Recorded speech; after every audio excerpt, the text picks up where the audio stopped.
Good afternoon, guys. So today we're looking at doing the chapter 5, which is a shop safety, and also on 1, talking about engine parts and operation. Typically on 5, what we're looking at doing is covering the certain areas that we look at in the automotive industry, like accidents. Be careful with fires. If you smell gas when working on an engine, vehicle needs to be diagnosed. If you smell any fumes, typically there's a gas leak, so we want to be cognizant of that and try and make sure we find out the source of the leak, and then let the customer know that they need to get their leak repaired, whatever the case may be. Typically it'd be like a fuel line or a fuel pressure regulator around the engine compartment, or a fuel injector leaking. So those are a couple of things that we look at and recommend those services be replaced before we continue.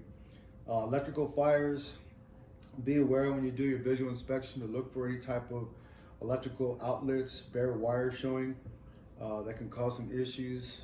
Also, always check the battery. The battery should be always the first thing to check on anything, to be honest with you. Look to see if the battery's protruding from the sides.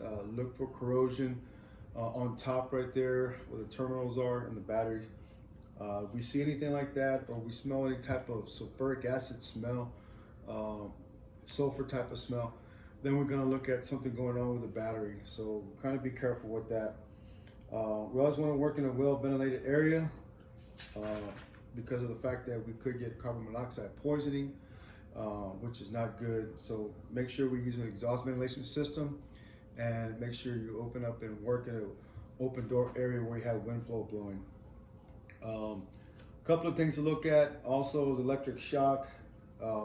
We have anything going on with high voltage around the ignition system, especially be careful with that, because secondary leakage coming out of coils or spark plug wires can shock you and can cause some serious problems with that. Injury can result, and we don't want to go that route. Always look at the type of the equipment used when you're doing electric type of equipment, whatever the case may be. Battery chargers, drop lights that have a prong on it. Make sure that everything is good and the prong is intact, so we don't create an electrical fire.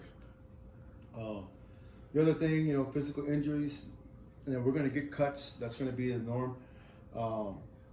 Unfortunately, broken bones and all kinds of other things can happen to us, straining on your back. That's why you lift with your legs and not with your back.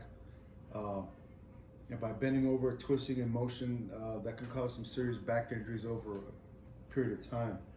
Of course, in general safety rules, we always wear, number 1, eye protection at all times. Even when you're underneath the vehicle diagnosing, you want to wear eye protection so we don't cause any type of debris to get into your eyes. Chemicals, make sure that they're stored away properly. They should be kept away in a flammable container anytime they're not in use. Make sure we keep that well and organized. Okay. Adequate lighting, you never want to work with less lighting around an engine compartment or underneath. So make sure you have a drop light with you. That way we know where everything's at and we don't miss out on anything. Okay. Safety gloves as well. You can wear nitro gloves, what we typically look at when we get into the shop. I do have some nitro gloves that you guys will wear when we get a chance to hopefully get to the shop after the second week. We do have ear protection to kind of muffle out some things, but unless you're grinding heavily for a long period of time or using an air hammer, that'd be the only time to really wear ear protection. But eye protection and nitro gloves is definitely a key and critical to have. And that's on page 117 there. Okay, so enough on shop safety. We're getting into the meat with engine operation. Now, typically, we're looking at an engine that's having an internal combustion engine. And basically what's happening there is we have a set of pistons and we have cylinder heads and valves that open up for us in a 4-stroke engine cycle. Firstly, we got to talk about the block. So the engine block, of course, is made out of cast, or in some cases, we got some aluminum blocks that we normally have nowadays. And they're large machine holes where a piston goes inside of it. We've got a crankshaft that turns with a camshaft at a 2-to-1 gear ratio. We have the main caps that hold the crankshaft together. Okay. Of course, our main bore is where our crankshaft goes inside into the block right there. It's held in place. And then of course we have a deck surface, which is the very top part of the block. And then we have, of course, cylinder heads that go on top of that. In between them, we have drilled holes, pre-drilled holes made for coolant and for lubrication. Okay. Coolant passages are also called water jackets. So you may hear that from time to time again. The crankcase, of course, the crankcase is the lower part of the engine surface area there. Is where the crankshaft spins inside the crankcase, where we have oil sloshing and splashing inside the crankshaft through the crankshaft counterweights, as we call them, throws. We got pistons that are converting reciprocating motion, and then we're having it go up and down with the on a 4-stroke engine cycle. We're going at different companion cylinders that we'll see. You know, typically on a 4-cylinder, it's 1 and 4, and then 2 and 3. Okay, and companion cylinders are 2 cylinders that are coming up and down at the same time. We want to be an even and want to be an odd. Of course, within there we have the piston rings, which we'll get into more about that later on. You got 2 compression rings, 2 rails, and an expander spring right there. We've got the connecting rod that transfers the force of the piston to the crankshaft, okay, from top dead center to bottom dead center, okay.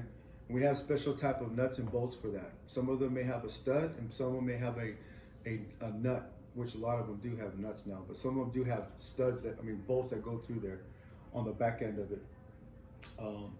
We've got 2 types of connecting rods, cast, and then we've got forged. Anytime there's a small parting line on the side of the connecting rod, it's going to be a cast. Anytime it's a wide one, it's going to be a forged. Okay. Same thing for crankshafts. Crankshafts convert the up and down reciprocating motion into rotary motion, going out to the transmission or drive axles, and then to our differential. One thing, our crankshaft, same thing for that. They come in cast and forged. So where the counterweights are in the middle, if it's a small parting line, it's a cast. If it's a wide parting line, it's forged, which is a little bit more stronger and durable. Okay. A couple of things you need to look at is the difference between top dead center and bottom dead center. So anytime the piston's from the top going to bottom, going down on the stroke, it's at bottom dead center. And once it goes from bottom dead center, it goes to the top, and we consider that top dead center. Okay. A lot of times when we do valve timing, we do it at number 1 piston at top dead center. Okay, when we're doing like timing chains and timing belts. Cylinder heads, of course, you've got valves, you got valve guides, you have intake and exhaust valves. Of course, the intake valve is the wider of the 2 valves because of more airflow and turbulence, and that's where fuel comes into play. The valve guides are inserted inside the cylinder head, and that's where there's the valve. As it goes up and down, it rides on the valve guide. Towards that, we do have a seat, valve seat, and a valve face. That's important because for combustion pressure readings, we get them when we have a good valve to seat guide clearance. We do have umbrella seals or O-ring seals that prevent oil from sloshing going past the valve down over to the combustion chamber, which will prematurely wear the spark plug and show an oil foul plug that can cause a misfire. And we'll get into that in module 2 when we get to that point. But typically, the one thing that you need to know, everybody needs to know, is the 4-stroke engine cycle.